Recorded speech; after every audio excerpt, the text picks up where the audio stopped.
Hey everyone, we're diving into something today that might sound like something you can put off for a few decades, like a retirement plan or something. But trust me, understanding this now could seriously upgrade your health span, not just your lifespan. Absolutely. You'll be surprised how relevant this is to you, even if you're uh, not exactly rating the retirement home bingo nights yet. Exactly.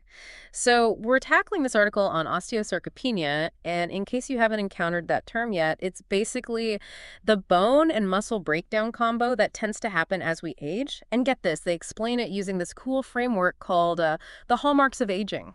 Yeah, but think of it like a cheat sheet to the aging process, highlighting those key changes that happen at the cellular level. Okay, so before we get lost in the cellular weeds, let's make sure we're all on the same page. In plain English, what is osteosarcopenia and why should we care about it, like, now? So imagine this.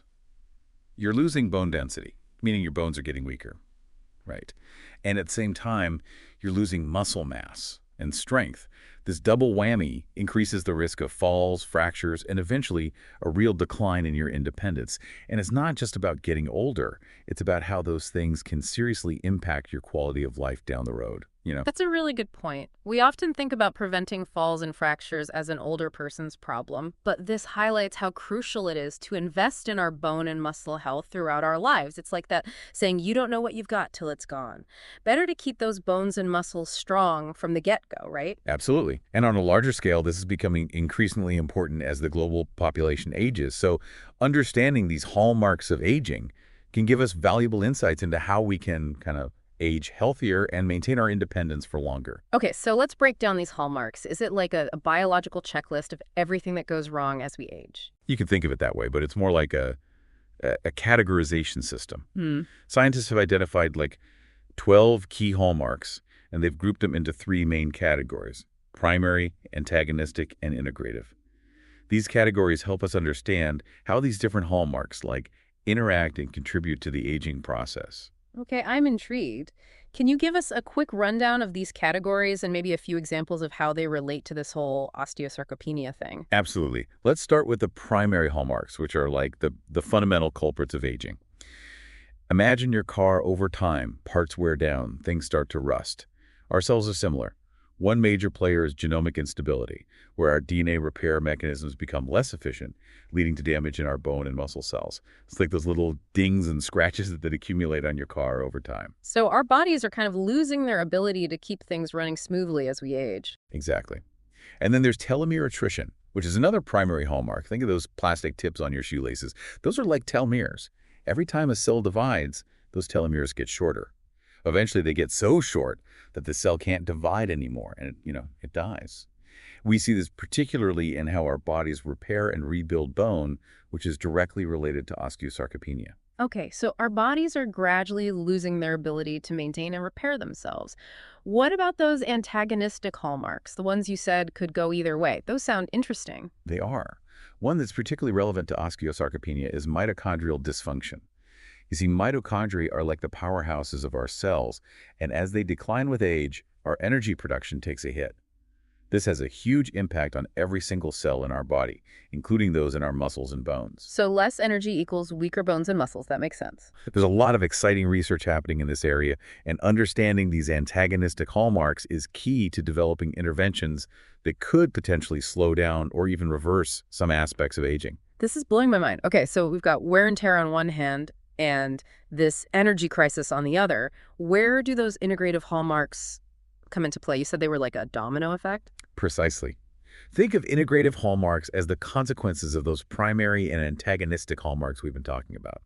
For example, stem cell exhaustion is a big one, and it plays a major role in osteosarcopenia.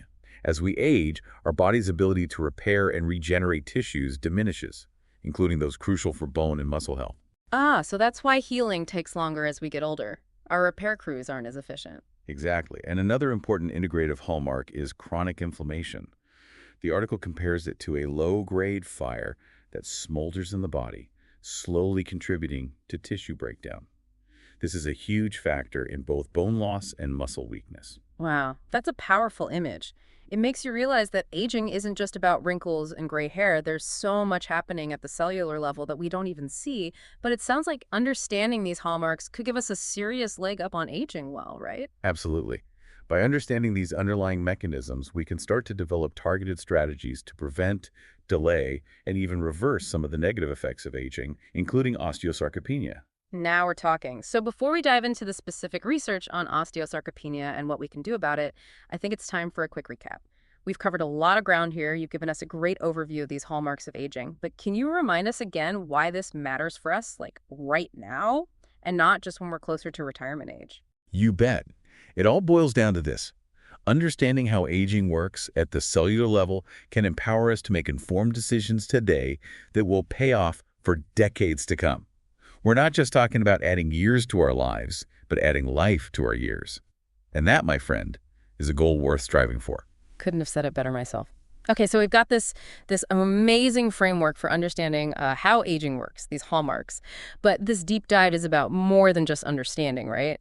We want to know what we can actually do to protect ourselves from this bone and muscle breakdown. You're spot on, and this is where the article really digs into the exciting world of aging research, and specifically what's being done about osteosarcopenia. So what's the latest and greatest? What are researchers most hopeful about these days? Well, one area creating a lot of buzz is the development of drugs called senolytics and senomodulators. You can think of these as like cellular bouncers. As we age, we accumulate these troublemaker cells called senescent cells that just kind of hang around and cause inflammation and dysfunction in our tissues. So these senolytics, they come in and like clean house, kicking those senescent cells to the curb. That's the idea. It's like hitting the refresh button on some of that cellular damage we accumulate over time. Sign me up. Oh.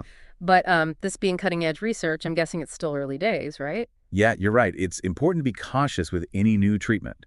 There aren't any senolytics specifically approved for treating osteosarcopenia in humans yet. But the early findings from animal studies are incredibly promising, and that's got researchers really excited. That's amazing. Gives you a lot of hope for the future, right? But what about those of us who prefer a more, shall we say, natural approach? What role does exercise play in all of this? You knew it was coming, right? Exercise is absolutely crucial, and not just any exercise. The research specifically points to high-intensity resistance training as a powerful weapon against both muscle and bone loss. Makes sense. You've got to challenge those muscles and bones to keep them strong. I can already hear the gym calling my name. But how does this tie back to those hallmarks of aging we talked about earlier? That's what's so cool about it. High-intensity resistance training seems to have a positive impact on multiple hallmarks at the same time. It helps improve mitochondrial function, so those cellular powerhouses get a boost. It stimulates stem cell activity, meaning our bodies get better at repairing and regenerating tissues. And it even helps combat chronic inflammation. Wow, talk about a triple threat. In a good way, of course. I think So you're it's right. not just about building muscle and bone, it's about impacting those underlying aging processes we talked about. This is all so fascinating. I feel like we're getting a glimpse into the future of aging research. But let's bring it back down to earth for a second. For those of us listening, what are the key takeaways we should be walking away with? What can we start doing today to protect ourselves from osteosarcopenia and maybe even live longer, healthier lives? That's the million-dollar question, isn't it? The good news is you don't have to wait for some futuristic anti-aging pill to start making a difference. There are simple, actionable steps you can take right now. Okay, I'm all ears. First off, get moving. And I don't just mean going for a leisurely stroll. We're talking about incorporating high-intensity resistance training into your routine. This could be lifting weights, using resistance bands, or even just using your own body weight for exercises like squats, push-ups, and planks. So even if you're not a gym rat, you can still reap the benefits of resistance training. Absolutely. You can start with simple body weight exercises at home and gradually increase the intensity and duration as you get stronger. I love that. You don't need any fancy equipment or a gym membership to get started. What else can we do? Another important step is to make sure you're getting enough calcium and vitamin D. These nutrients are essential for building and maintaining strong bones. Okay, so load up on those leafy greens and maybe spend a little extra time soaking up the sun safely, of course. Exactly. And if you're concerned about your bone health or have any risk factors for osteoporosis, talk to your doctor about getting a bone density scan. Early detection and intervention are key. That's a great reminder. So even if we're not experiencing any symptoms, it's still important to be proactive about our bone health, especially as we get older. Absolutely. Think of it as an investment in your future self. I love that. What other lifestyle factors should we be mindful of? Does diet play a role beyond just calcium and vitamin D? It certainly does. A balanced diet, rich in fruits, vegetables, and lean protein is crucial for overall health and can help reduce inflammation in the body. On the flip side, excessive sugar, processed foods, and unhealthy fats can contribute to inflammation, which we know is a key player in osteosarcopenia. So what you're saying is those late-night pizza binges might not be doing our bones and muscles any favors. You might want to rethink that fourth slice. Duly noted. So we've got exercise, diet, and talking to our doctors. Any other pearls of wisdom you can share with us before we wrap things up? Well, this might seem obvious, but I can't emphasize enough the importance of not smoking and moderating alcohol intake. These habits can wreak havoc on your bone health, making them weaker and more prone to fractures. Right, because anything that's bad for your overall health is ultimately bad for your bone and muscle health, too. Exactly. It's all connected. This has been incredibly eye-opening. I feel like we've gone from osteo what to feeling empowered to take control of our bone and muscle health both now and in the future. I'm glad to hear it. Knowledge is power. And the more you understand about how your body ages, the better equipped you'll be to make choices that support a long, healthy, and active life. Couldn't have said it better myself. We've covered a lot of ground today, but there's still so much more to explore.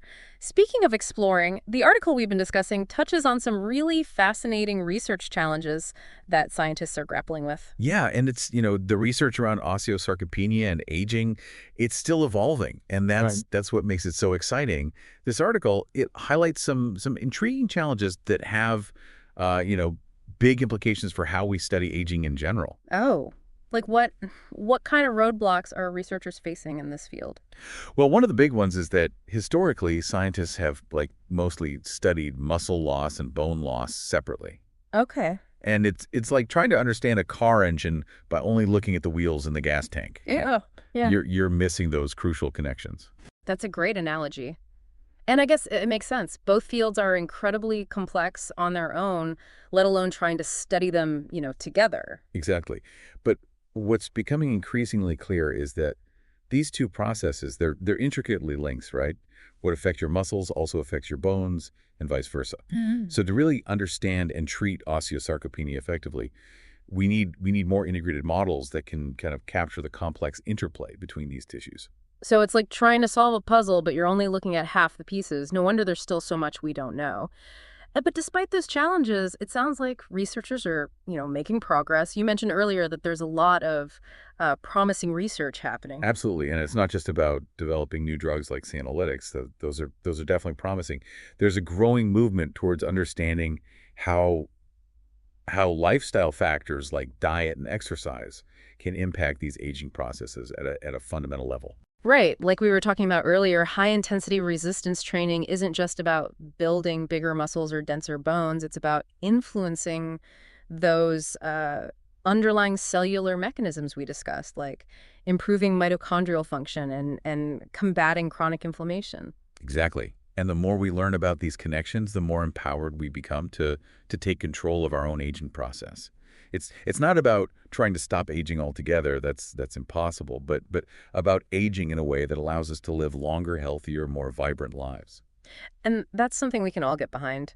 This whole deep dive has been so eye-opening, and I have to say I'm feeling pretty optimistic about the future of aging research. Me too. It's an incredibly exciting time to be paying attention to this field. Who knows what breakthroughs are just around the corner? Maybe one day we'll have that cellular reset button after all. Maybe so. But in the meantime, we've got a powerful toolkit at our disposal. By making smart choices about our diet, our exercise, and overall lifestyle, we can have a huge impact on how we age, and that's a really empowering message, I think. Absolutely. It's a great reminder that we're not just like passive bystanders in the aging process. We have agency, and we can make choices today that will pay off for decades to come. Well, on that inspiring note, I think it's time to wrap up this deep dive. Thank you so much for joining me today and sharing your expertise. This has been an incredible journey. The pleasure was all mine. Always Yeah. happy to talk about the fascinating world of aging and the incredible resilience of the human body. And for our listeners, we'd love to hear your thoughts. What resonated with you most from today's deep dive? Have you noticed the effects of aging in your own life? And what steps are you taking to age healthily? Head over to our website or social media to join the conversation. Until next time, stay curious and keep those bones and muscles strong.